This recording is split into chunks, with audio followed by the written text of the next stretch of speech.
Ya, boleh tak?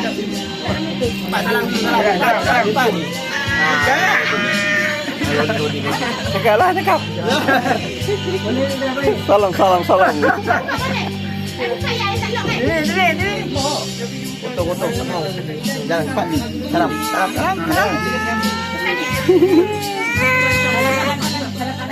Pakai depan nanti ya, bukan depan. Tak.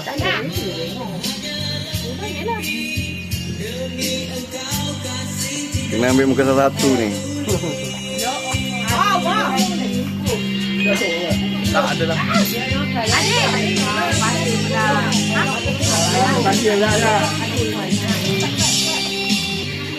Sedap ke? Sedap. Yang nama dia apa?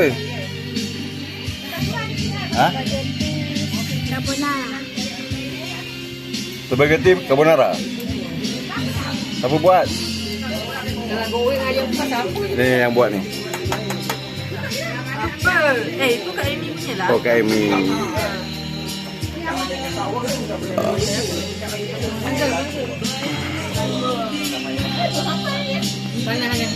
Makanan banyak betul. Tengok. Banyak betul makanan. Dapat meja ni makanan dia. Itulah pasal. Ni kena pusing ni.